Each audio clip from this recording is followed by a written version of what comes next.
What's good, YouTube?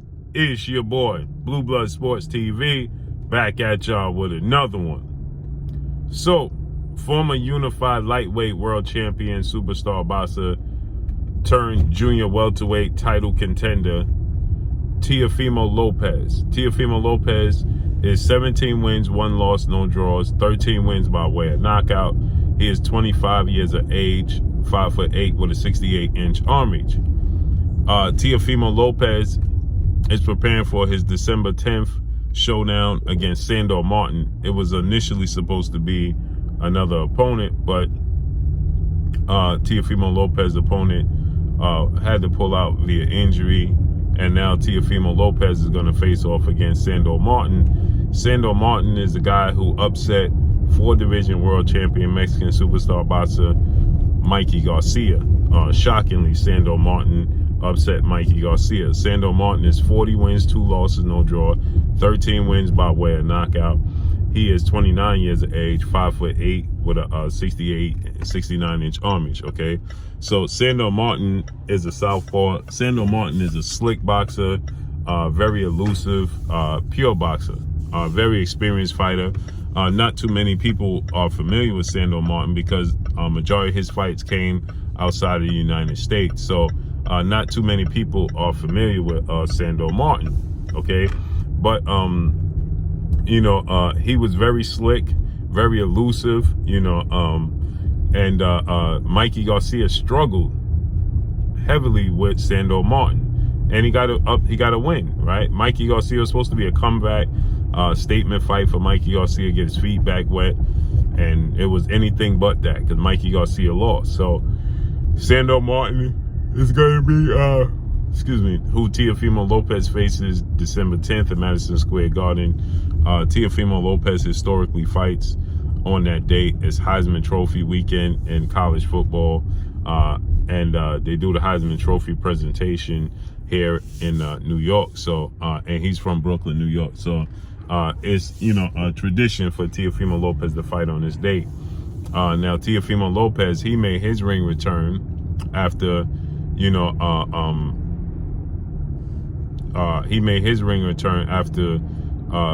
being upset by now former unified lightweight world champion Australian star boxer George Kambosos Jr. So now Teofimo Lopez made his ring return, his debut at 140. He got a knockout victory. So with that said, Teofimo Lopez, he does an interview. Shout out to Punch Drunk. He does an interview with Punch Drunk, Mr. Moonshine, and Teofimo Lopez, states that, he's just getting ahead of the curve when it comes to him fighting the other 3 kings in the division and possibly more.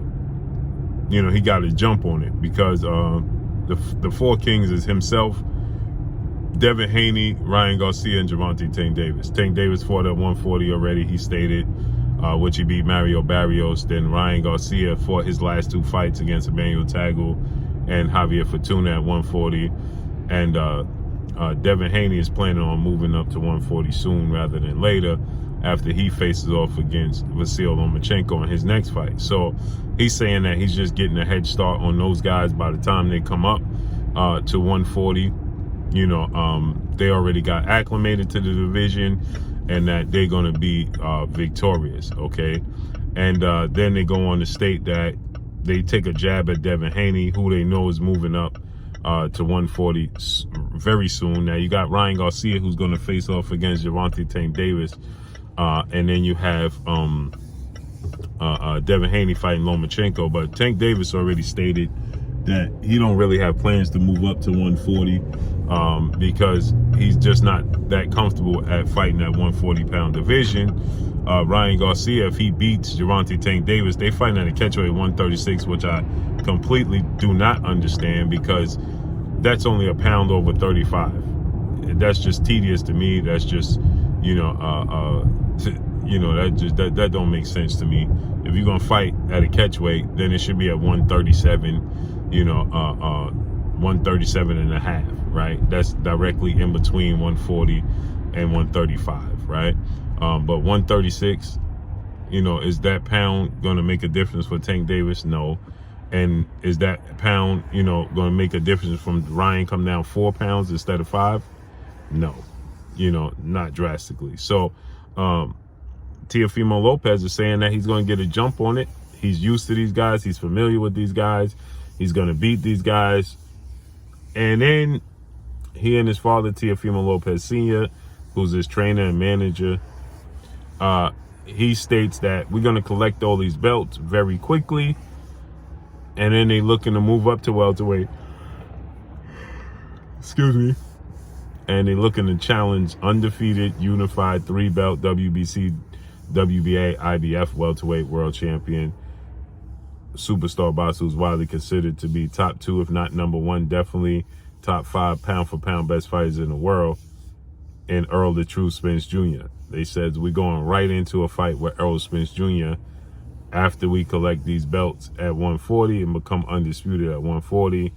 Even if they don't become undisputed, they just want to unify the belts if possible, and they're going up and they want to fight Errol Spence. Well, 2 things is wrong with that. 1, Errol Spence won't be there when they get there. That's number 1. So that's not going to be realistic. 2, Errol Spence is a terrible style matchup for Teofimo Lopez. Absolutely terrible style matchup for Teofimo Lopez, okay? Errol Spence Jr. is a 5'9.5", 72-inch arm reach southpaw. That's very, very aggressive, very, very active, has a very high work rate, very accurate with his punches, is a body puncher, combination puncher, and very physical. And that's going to bowl to be way too much for Teofimo Lopez, who, you know, struggle with the counter punchability and aggression and activity of George Kambosos. Now, he states that, you know, he had the lung in his, the air in his lungs, and he had injuries and esophagus injury. That's the reason why he struggled in the fight with George Kambosos and lost. In his last fight, he showed signs of fatigue in that fight, but, you know, he stated that he was off for a while, first fight at 140, you know, get his feet back wet. Errol Spence Jr. will stop Teofimo Lopez by the 5th, 6th round. This is no knock to Teofimo Lopez. Styles make fights. Errol Spence is a class above Teofimo Lopez when it comes to the sport of boxing. He just is. He's a class above Teofimo Lopez in the sport of boxing. He his style, Teofimo Lopez, when he was flat-footed, okay, against Vasyl Lomachenko. Now, he got a shocking win over Vasyl Lomachenko. And I picked him to beat Lomachenko. It was shocking to the world. It wasn't shocking to me. I thought he was going to beat Vasyl Lomachenko, and he did. He beat Vasyl Lomachenko. So it wasn't shocking to me at all whatsoever. It was shocking to many other people, not to me, right? And with that said, you know, Errol Spence obviously is the target. They said, who got all the belts? Errol Spence. We coming after him immediately. He won't be there. Errol Spence is going to fight Keith Thurman in February. He'll fight Terrence Crawford possibly by June. And Errol Spence is leaving the division. So he won't be there when Teofimo Lopez get there. And they should be happy he's not going to be there when Teofimo Lopez get there, because should he win against Terrence Crawford and win against Keith Thurman, he absolutely cleared out the division. He'll stop Teofimo Lopez. Teofimo Lopez style renders Errol Spence no threats at all whatsoever. Zero. Okay?